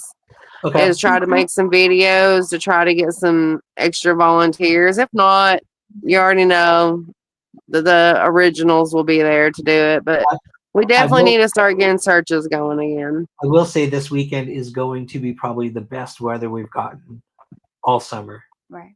It's going to be under 90s. It's going to be like high 80s. That's good. I was gonna say, if y'all are down this weekend, we are too. We're free on this weekend. Next weekend, we're gonna have an event in Greenville for Layla's Hope, trying to get Layla's Hope out there. Oh, awesome! On next weekend. Oh yeah, that's right. We're going to Crime Con next weekend. Not this weekend, though. Next weekend. Right. Yeah, this weekend will be an amazing time to go. I'm definitely down for it, even with my boot. Oh, that's right. Oh gosh, can't do much with that. And I will say, I don't mind it. I will walk with my boot high and mighty to do it. Oh wait, Sierra, you actually have a boot on, like one of those, because you have a busted. Hey, she's willing I rock to it. The busted. You got a broken toe and a. That's crazy. I can rock it. Okay. I'm sure you can, but you're gonna. No, I made it. I made it. I made it. I made sure I could figure out how to walk today, but instead there ain't no way I could pay $50 for some crutches. No. I ain't never heard. I was like, y'all really can't give me crutches? No, you have to pay us cash right now. I was like, oh my gosh. The amount of money that hospitals make, you would think they could at least give crutches to people. That's crazy. I just ain't never heard no such thing in my life. But it is what it is. I remembered what I wanted to say earlier. I am glad that you guys record now, because I remember, I think it started, I don't know if it was because I said this, but the first search we all did, I gave a little spiel like, okay, everyone, just so you know, I'm recording. And I gave the reasons I record. And the main reason, one of them is if we stumble across something, like you got to have something to show law enforcement. Yeah, no, that's what really did get me start to record was because of that. Because yeah, you were right. Because then it'd be like, what did you do? What did you step on? Why did you? What were you up to? And you have this evidence to protect yourself. Yeah, who all was there? Because see, like I said, this is all new terrain. You know, y'all have kind of been more around and dealt with cases. You know, prior, you kind of got more of an idea. This was all new for me, so everything's been a new stepping board. You know, like I've had to learn on the way, and now I've learned a lot of things. I'm glad for it. I really wish I could get Layla some answers so that I can actually help others. That's why I really want to try and help boost this Layla's Hope Layla's Hope program, because I can help people in the community and also help other people that are missing, because now I've actually kind of got my groove of what's the best ways to move about it, Yep. Hey, Sierra, what's your TikTok? I'm going to search it because people are asking how to find you. Is it just my TikTok or Layla's Hope? Well, they're asking what's Sierra's page name. The only page name of yours I know is your TikTok. Yeah, my TikTok, Sierra Boggs. Oh, I got it, Sierra Boggs.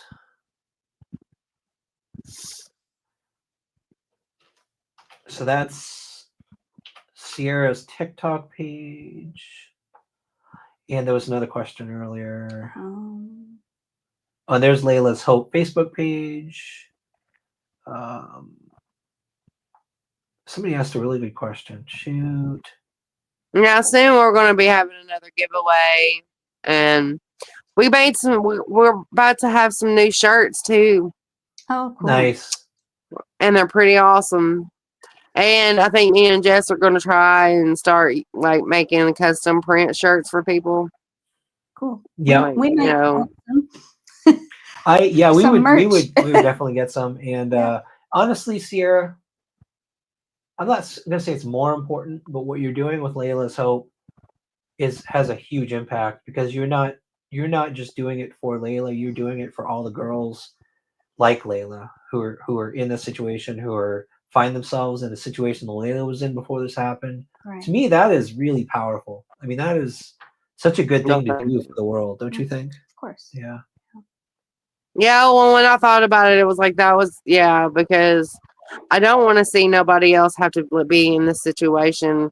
I don't want to see another mom have to go through what Jen's going through. I don't want to have to see another friend or sister go through what I'm going through. And I definitely don't want to see other people just go missing and not getting the right resting, like. I agree. Yeah. If they're gone, give them peace. Let them lay them to rest. Something. Give closure. Bertie said, please tell Sierra there's a place called the Shepherd Center who gives free used medical supplies to folks who need it. They're still operating. There we go. Kingsport. Oh, that's awesome. Yep, the Shepherd Center. Like crutches, walkers. That's awesome. Cool. Well, I'll check it out. Let's see. The best way to support Layla's Hope is probably the Facebook page. Are there ways for people to either donate to Layla's Hope or do things? Yeah, definitely. If you just follow me on the TikTok page for Layla's Hope and send me a message, there's plenty of ways. Like I said, we're always trying to take donations because we're trying to put resources back out. We're trying to make it where we can give people like hygiene products, stuff like that, school stuff when they need it. It's kind of just be different things each season. We're going to try and we're working on getting like actual sponsors and things like that. We're so close to be national. But we're going to try and make like an actual office. Nice. Here in Kingsport. I didn't realize they didn't have an office yet.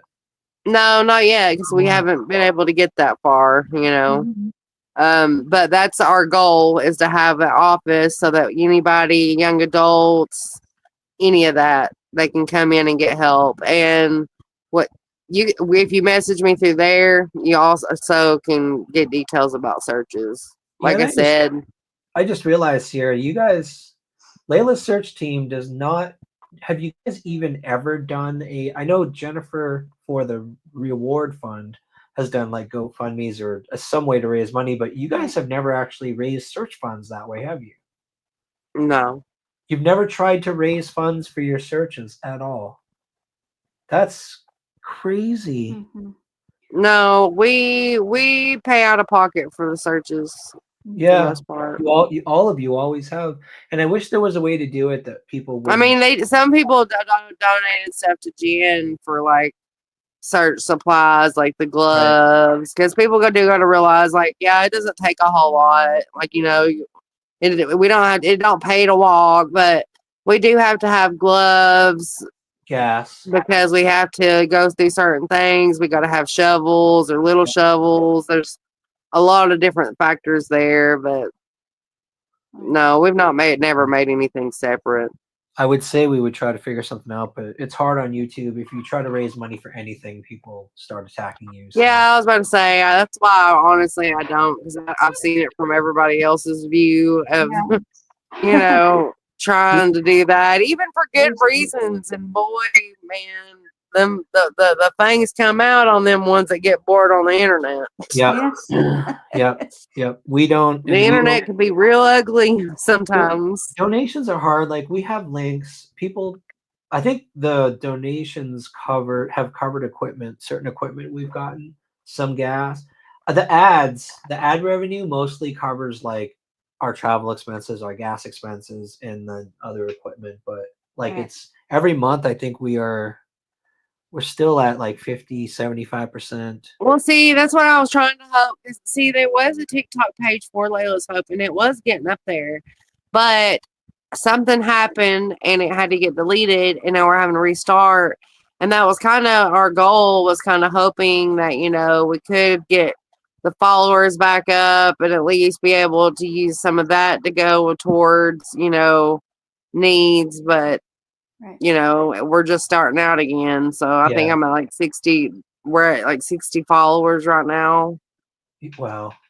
I'm not I've been pushing like crazy and because two people, I was like, well, where it's brand new, I'm having to make video after video because I don't want people to go through it and think it's like a bogus page.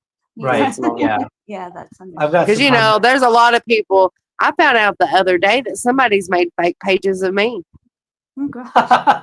And I'm not even, I mean, I'm cool, but I didn't think I was that cool. You know what I'm saying? No, you are. You are. Okay. I found out like a couple of days ago, I posted a picture on my story on Facebook, and I was like, I was looking at the names. I was like, why does it say non-follower and say my name? And then I was like, wait a second. So I went to it. And I messaged Jess, and I was like, Jess, what is this? And then I messaged my friend Brittany, and Brittany's like, Sierra, I just typed your name in, and this one stole your picture. and you can tell, I guess they were trying to take advantage of where they know that like I'm an advocate for all this kind of stuff, because around my picture it was a fentanyl awareness day. Oh my gosh. It was like a banner around my picture. It's like, and the bad part is that I reported it, telling them that Facebook, it was, that they were fake. It was a fake page of me. They denied it. They still left it up. Facebook is terrible. Facebook is terrible. I was about to say, I had everybody report the page, and they won't take it down. Oh, I've got to answer some questions here. April just asked, has there been any sonar done in the water looking for barrels or things like that? Because people end up being in trunks. So there's been, in Layla's case, kind of the searches were for both Layla and Holland. When Nug and Adam came. Yeah, I was about to say, that's about all I know about is them. That was their sonaring covered most of Fort Patrick I'm almost done. Reservoir and what's the lake called? Boone Lake. And then Vern came down. This was a big Layla one. Vern's shirts came down with a flat boat, and we went under the Fort Patrick Henry Dam. And we rode his boat and sonared the Holston all the way from Fort Patrick Henry Dam all the way to the Eastman plant, essentially, like the bridge over there at Fort Patrick Henry Drive. So Yeah, there's been sonar searches. They found Nug and Adam did find a barrel. Unfortunately, that one was empty, and that reservoir is huge. Yeah. And getting a barrel there, I mean, it would have to be that cliff we saw, or the parking lot by the Or boat. dam, or a boat, obviously.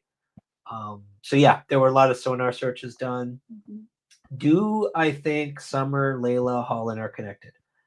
I originally thought possibly Holland and Layla. Those two, because they're so similar in stature and size, circumstance, timing, I thought maybe that they could be, those cases could be connected. And some of the players are in similar circles. Some of the names are they are in similar circles. They talk to the same people, so maybe, but I don't know about that. The Summer being connected to all of the other two, Hmm. I I I gotta be careful. I didn't think so for the past since we've been doing this. Right. Recently, I've started hearing really weird things with drug connections between um, the meth production. Basically, I think the way it happens is they cook meth in the mountains where they can hide the operation. And the mountains are, if you look at the closest mountains to Rogersville to Kingsport, is Rogersville area. Yeah. That whole area is like there's mountains you can hide a whole lot of crap in.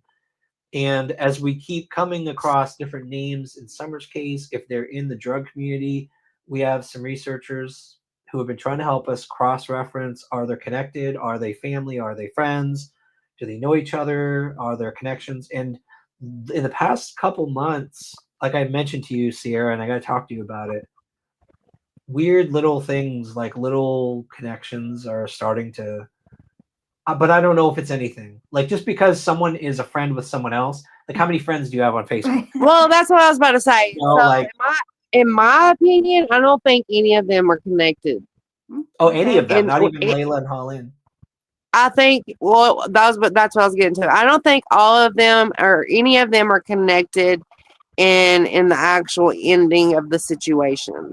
Oh. Now, I think certain ones are connected by certain players knowing each other, but what everybody needs to understand is that this area is a small place, and when you're in the drug world, it's easy to know everybody.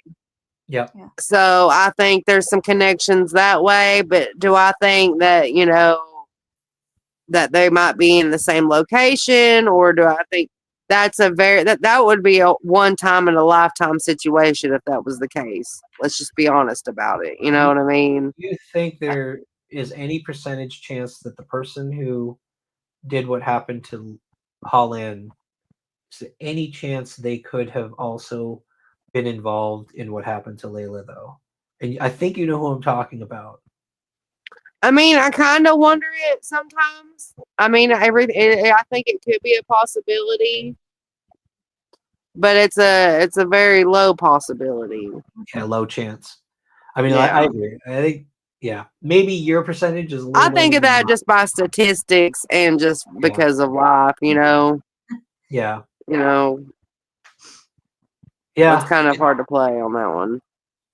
Yeah. So hopefully we handled this fairly well tonight. We didn't name any names.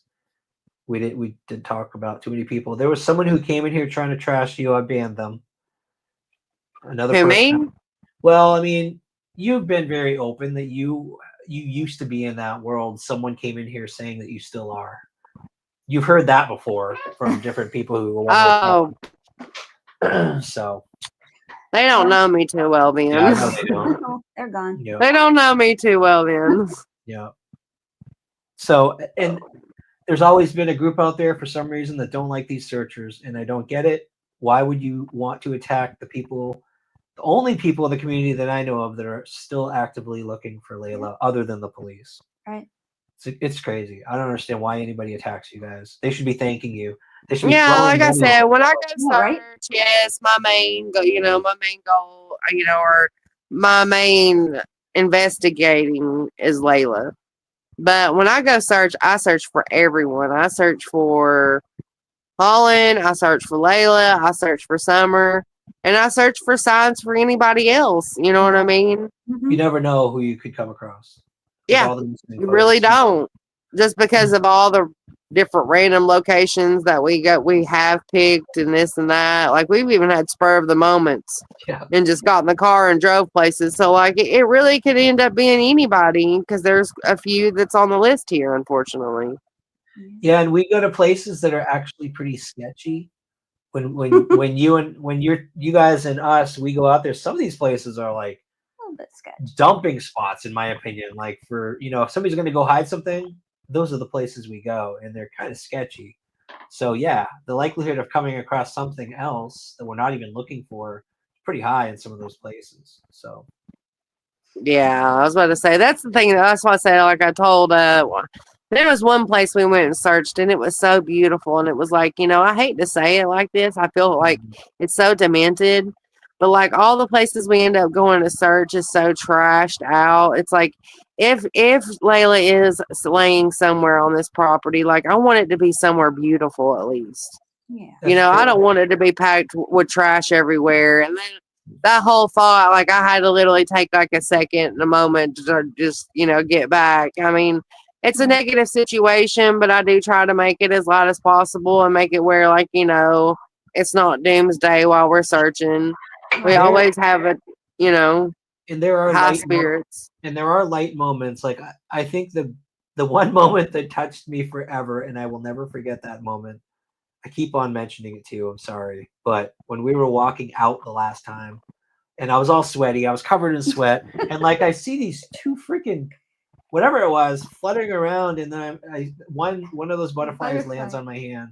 And I'm like, what in the butterflies don't just land on me. That's never happened. And then a second one landed on my hand and they just stayed there and their wings were going like this. Yeah. Just staying there. And it was like a spiritual moment for me. I don't know what it was about just two butterflies. Well, and to me, it was like there are two missing girls. It's true. That we were looking for, and it was a special little moment for sure for all of us. Yeah. It was your hand, and I still was like, "Hey, stay still. I gotta get a picture." You got a great picture too, video. And we did save two great little goldfish.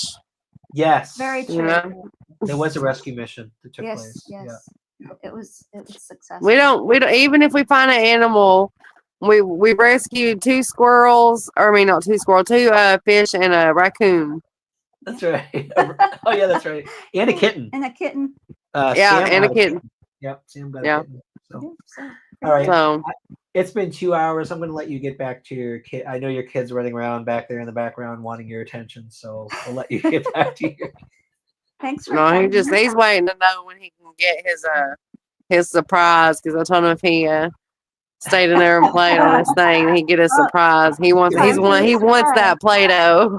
Time for this. It's surprise time. Thank you for taking the time to do this. I know that you have a busy life, you have a lot going on.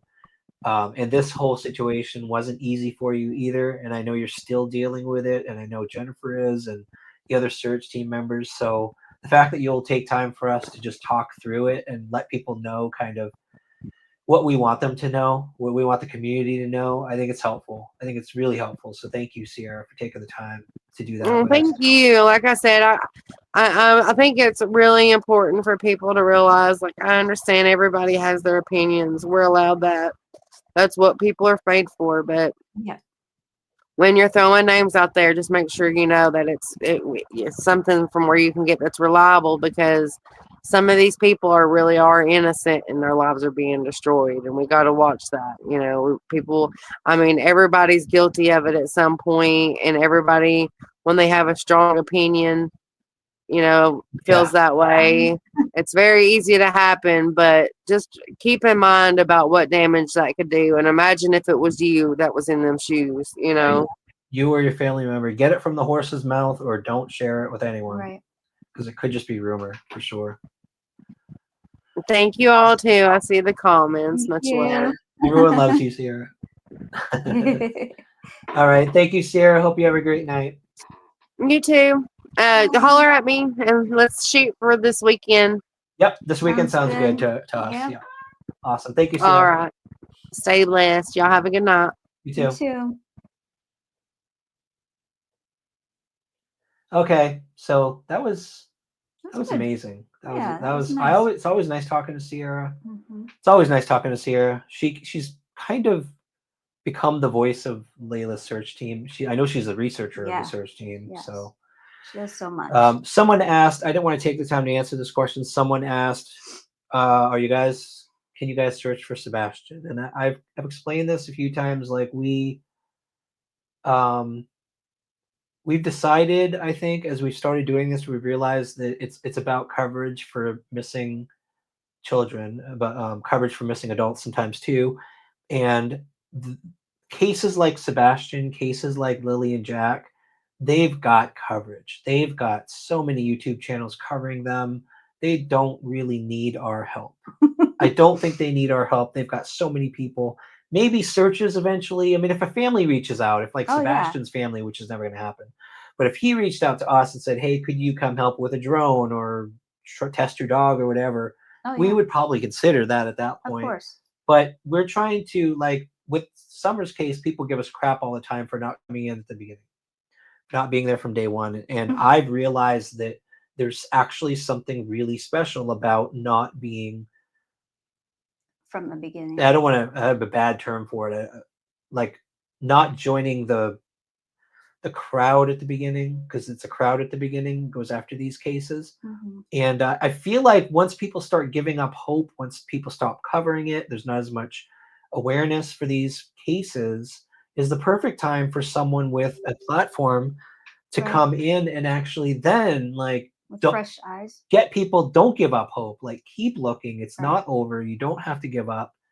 If the kid's not found by then, they need all the help they can get. And all the cases that aren't getting covered, there's other cases in this area, they don't get any coverage. They Right. don't get any coverage. A lot of them are just from, what is it called, Marginalized. disenfranchised, marginalized communities or races and stuff. So we're going to try to get into cases that families aren't getting coverage, and we want to help out people that actually need it. Yeah. Not that Sebastian couldn't use more people, but I don't think he's got coverage, and so does Right. the Lily and Jack. We may join those cases someday. Like I said, if people start giving up, if people stop covering it, and Sebastian's not found, or Lily and Jack aren't found, then maybe we'll start covering those cases. We will start covering cases that are solved. I think you're interested in, Yeah. right, researching Yes. cases that are solved, talking Like about those to. things. If you But guys are interested. absolutely, never give up. Never give up on any missing child. Unfortunately, people do after time. So I am healing. My wrist feels way better now. You put up the video yet? Yes. So you can watch the whole thing Yeah, on video. that's why she's saying that. I still have to take pictures of the front wheel. I gotta send it in. They're gonna replace all that stuff. But I stayed out of the gym because, like any gym thing I do, I have to grip a weight, and it hurts like crazy on that wrist. So I've been suffering. I haven't been able to go to the gym for like Yeah, 2 he's weeks. been really grumpy. Oh my gosh. So, but yeah, wanted to take a moment to thank you guys for joining tonight. No, unfortunately, no. And I feel so bad about Michael Small. I have one location. Oh, I might do that Sunday. Someone had suggested for Michael Small a very obvious in the middle of town. Really? Yes, and I'm like, maybe, and I can't get it out of my mind. I'm gonna try to give it a shot. Actually, I'm just gonna go over there and check out this. There's one area we have that's very quick to check out, so I'm gonna go there if I can get there. If it's not private property, I don't think it is. Right. But yeah, nothing on Michael. Michael has not been found, which is crazy. It's been so I long. know. Yes, I do need training wheels. Definitely. Thank you. At least you had a helmet.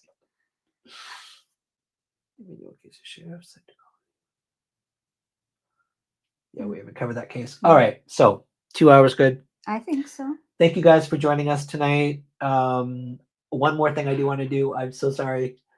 If you have been following, I keep on going to sign off and I don't. I'm just going to keep on teasing people. Haha. This is the end. No, it's not. This is the end. No, it's not. if you've been following Cher and the whole Fred polygraph and the Andy polygraph, the other night there was. Oh, you can't just throw that out, Robin, and not get more What? information. Wait, what? What body was found?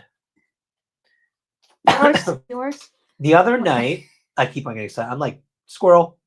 The other night, Cher and Mark were on talking with Fred and Ziggy, and this crazy thing happened in the middle of the. If you guys haven't seen it, this is going to blow your mind. It's hilarious, but also creepy at the same time. I think it's a short. I think, yeah, here we go. Okay, I'm going to share this with you guys. This was crazy. And please tell me what body you're talking about, Robin. Yours.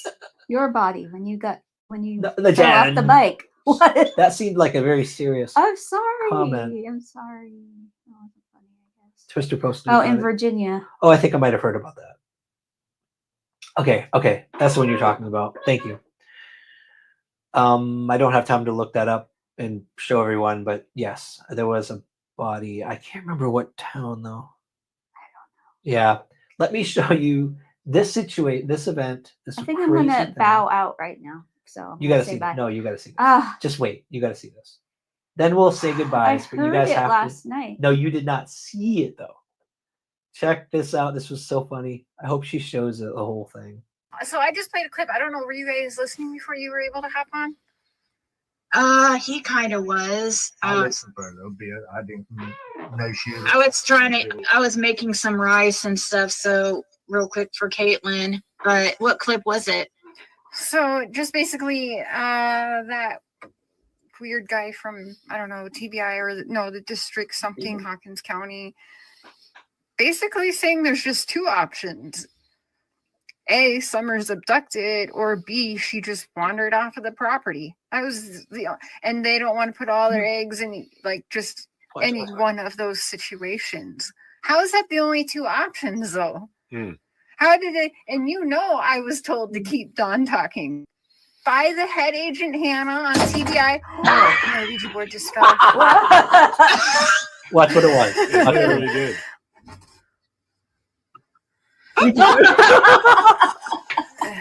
That's crazy. Double-sided tape doesn't work too well in the heat, I guess. Oh, that's Isn't that crazy? Isn't that crazy? Oh, And the thing is, they did not kick the desk. They did not kick anything. They did not slam their hand down. It just fell. Weird. Right when she said there's only two options. That's really weird. Yeah. Oh So boy. anyway, that was crazy. Yeah, it was weird timing. It was very surreal. Anyway, I gotta rest up tomorrow. I gotta get a lot of rest because this weekend I'm planning 2 days of searching. Maybe you'll come one day. Yeah. I think I'm gonna take Moon one of the days. I'm definitely gonna come on the Layla day. Oh yeah, we're doing a Layla Yeah. one. That's right. Good. So got some searching this weekend. There is a video of Rain Dancer 1980 and me and a couple other people, a mother-son team who help us research. They came on this beautiful hike. We finally found Fall Branch Falls.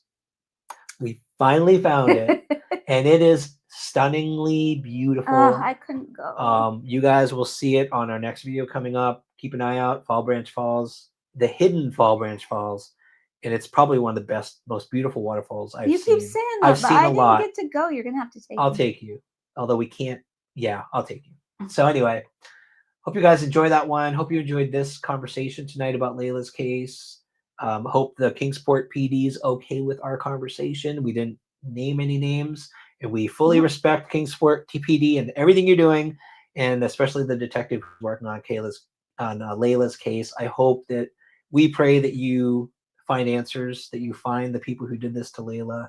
We're really hoping that you are the one that finds answers and nails the people that are guilty of this. So thank you for everything you do, Kingsport PD, especially the detective. Thank you all for joining us tonight, and we love you all. We appreciate you all. Have a great night. Bye.